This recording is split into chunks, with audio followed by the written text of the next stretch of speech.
Self-talk and visualization are the two keys to my success. I believed for that last 19 miles, I was indestructible because I took myself in that chair, crapping up my back, peeing blood down my leg, shin splint, stress fractures. I use all that for motivation versus negativity.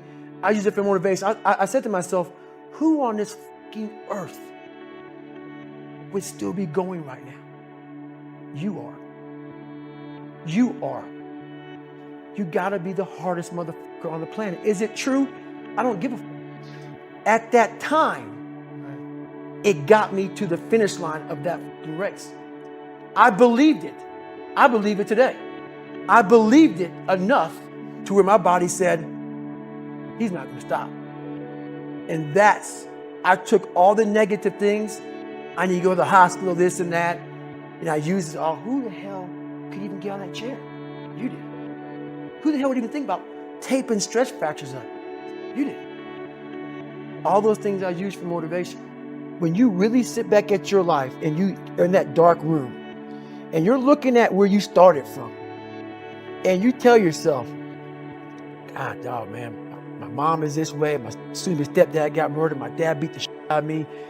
I can't read and write to save my fucking soul. I've lied about it to everybody. I've cheated on all these tests. My God, man. And then you put a goal in your mind. How are you going to feel, man, when you accomplish this goal coming from that?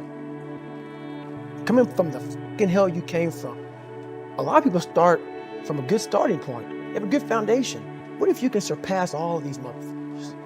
What if everybody who was way up here started up here, and you started with no legs. You had to grow fucking legs to even start walking, and then crawling, and then running, and then you start passing people with all this given to them. I had to use all this negative shit that was making me weak and horrible as a person. I had to use this as the power that now fueled me. I had to flip it on its head and say, hold up. This might be exactly what I need. The darkness is exactly what I need. It's how you look at your situation. And I was looking at it all fucked up. These are the facts, and they are undisputed. Your problems and your past aren't on anybody else's agenda. Not really. You may have a few people in your inner circle who care about what you're going through. But for the most part, no one gives a shit because they're dealing with their own issues and focused on their own lives. I learned that the hard way.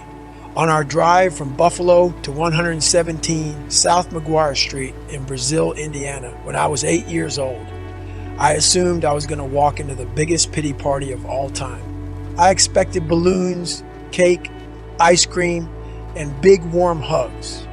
Instead, it was as if all the pain and terror never happened. Sergeant Jack didn't deal in pity. He was out to harden my shell, and that's exactly what he did. Pity is a soothing balm that turns toxic. At first, when your family and friends commiserate with you and validate the reasons you have for grumbling about your circumstances, it lands like sympathy. But the more comfort pity brings you, the more external validation you'll crave, and the less independent you will become, which will make it that much more difficult for you to gain any traction in life. That's the vicious cycle of pity. It saps self-esteem and inner strength, which makes it harder to succeed. And with each subsequent failure, you will be more tempted to pity yourself. Look, I get it. Life isn't fair or easy. A lot of us are doing a job that we don't want to do. We feel we are above the tasks coming our way, and that the world or God or the fates have sentenced us to live in a box we do not belong in. When I was a night shift security guard at a local hospital, I felt that work was beneath me. So I showed up every night with a voice in my head screaming, I don't want to be here. And that infected everything about my life. I ate my feelings, blew up, and slipped into a deep depression. I wanted a different life, but my shitty attitude made it impossible to create one. Every minute you spend feeling sorry for yourself is another minute not getting better. Another morning you miss at the gym. Another evening wasted without studying. Another day burned when you didn't make any progress towards your dreams, ambitions, and deepest desires. The ones you've had in your head and heart your entire life. Every minute you spend feeling sorry for yourself is another minute spent in the dungeon thinking about what you lost or the opportunities that have been snatched away or squandered, which inevitably leads to the Great Depression. When you are depressed, you are likely to believe that nobody understands you or your plight. I used to think that way, but when Sergeant Jack banged that trash can lid inches from my ear in the morning, he was telling me I wasn't the only little boy who got whipped or suffered from toxic stress. Sometimes the emotions we feel are a product of a fucked up past. Sometimes we just don't want to get up at 5 a.m. and do hours of chores before school because it sucks. Sergeant Jack expected me to perform no matter what I'd been through or what time it was. In response, my feelings got hurt. I stalled getting out of bed until the last possible moment and half-assed my way through my mornings as part of a mindless, mopey rebellion. He didn't give a rat's ass. That grass still needed to be cut. The leaves needed to be raked, and the weeds needed to be pulled. No matter how much I belly ached, this work needed to get done, and it would get done by me. My feelings were costing me a ton of time because no matter how I felt, there was a task in front of me, and that's all that mattered in the present moment. The only thing that ever matters is the present moment. Yet too many people let their depression or regret hijack their day. They let their feelings about the past hijack their lives.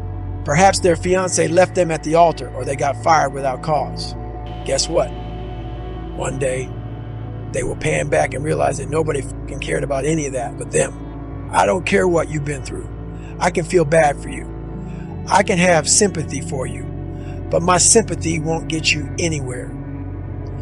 When I was a young, damaged kid, feeling sorry for myself didn't help me. What helped was cleaning those white walls right the first time. We cannot get time back, so we must be minute hoarders. The earlier I get up, the more I do. The less time I stay in pity party, feel sorry for myself land. The stronger I become and the more daylight I see between me and everyone else.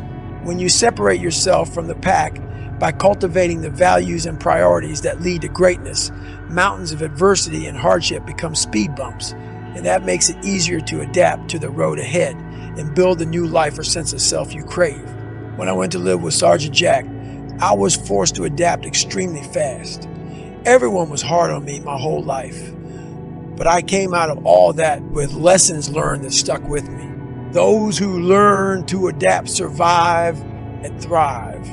Don't feel sorry for yourself. Get strategic. Attack the problem. When you adapt, you will begin to see everything that comes your way as a stepping stone on your progression toward a higher plane. High-paying, esteemed jobs are generally not entry-level. You have to start somewhere, but most people see the thankless tasks that must be completed in order to advance as burdens instead of opportunities. That makes it impossible for them to learn. You've got to find the lesson in every shitty task or low-wage job. That requires humility. I wasn't humble enough to appreciate my experience and security, so my attitude was foul as f***. I thought I deserved much better, oblivious to the fact that almost everybody starts at the bottom, and from there, it's attitude and action that determine the future. Humility is the antidote to self-pity. It keeps you rooted in reality and your emotions in check. I'm not suggesting you should be satisfied with an entry-level job. I'm never satisfied, but you must appreciate what you have while staying hungry enough to learn everything you can. You need to learn to wash the dishes, flip the burgers, sweat over the deep fryer, sweep up the job site, work in the mailroom, and answer the phones. That's how you build proficiency. It's important to learn every aspect of any business before you move up. You can't rise if you're weighed down by bitterness and entitlement. Humility hardens your spine and encourages you to stand tall, secure in yourself, no matter what anyone else thinks. And that has tremendous value. I once heard a story about a master sergeant in the Army named William Crawford that exemplifies the power of humility. He retired in 1967 and took a job as a janitor at the Air Force Academy in Colorado Springs. The cadets he cleaned up after paid him little mind, in part because he was reportedly painfully shy, but also because these cadets were elite students on an officer track, and Master Sergeant Crawford was just a janitor, or so they thought. They had no clue that he was also a war hero.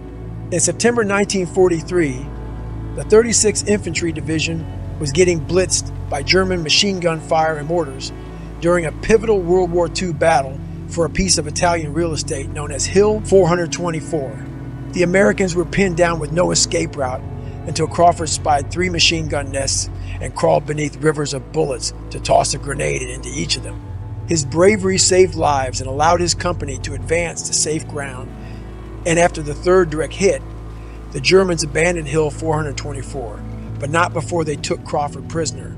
Presumed to be killed in action, tales of his heroism spread among infantrymen and traveled up the chain of command. In 1944, he was awarded the Medal of Honor, the highest decoration in the U.S. military, because everyone thought he was dead. His father accepted the medal on his behalf. Later that same year, he was found in a liberated POW camp, oblivious to the hype surrounding his name. In 1976, an Academy cadet and his roommate read about that battle and connected the dots. Their humble janitor had won the Medal of Honor. Can you imagine what went through their heads? The Medal of Honor speaks to everything a military person reveres. Not the medal itself, but the courage and selflessness inside the human being who earned that medal. Those students wanted to be him, and there he was, mopping their floors and cleaning their bathrooms every day. Master Sergeant Crawford was a walking lesson in self-esteem, courage, character, and especially humility.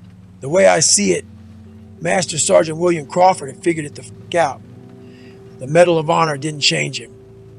He rose to prominence by staying humble and risking his own life to save others, and retired into the service of others. It was never about him, and that gave him strength. People who feel sorry for themselves are obsessed with their own problems and their own fate. Is that really much different than the greedy and egotistical people who want to feel better than everybody else? The higher I climb in my life, the more I realize how much I need to mop that floor, because that's where all the knowledge is. There is no grit at the top, no test of resolve in steak dinners, 5-star hotels, or spa treatments. Once you make it in this world, you have to free fall back to the bottom in some way to keep learning and growing. I call this training humility. It's a shedding of your skin that allows you to take on a mission that no one else can see and do whatever needs to be done next. Trained humility is service, but also strength, because when you are humble enough to remember that you'll never know it all, each lesson you learn only makes you hungrier to learn more, and that will put you on a path that guarantees you will grow all the way to the grave. Continued growth only comes when you are willing to be humble.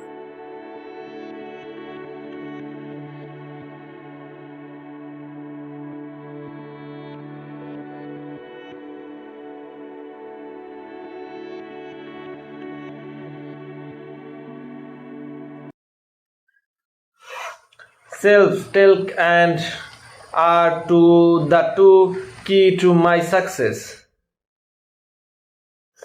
Self-talk visualization are two key to my success. I believe from that last time 19 miles.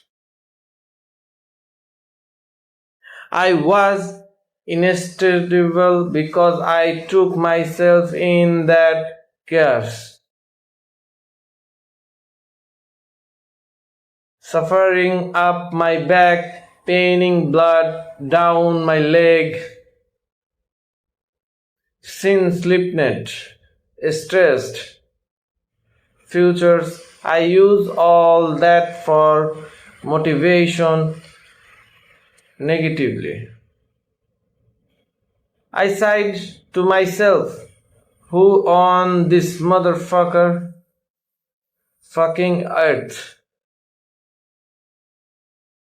would still be going right now. You are. You are. You gotta be the hardest motherfucker on the planet. Is don't give a fuck. At that time, it got me to the finish line and that fucking race. I believe it. I believe it today. I believe it enough to where my body said he is not going to stop. And that's I look all the negative things. I need to go to the hospital, this and that. Who the hell could even get out of that career? You did.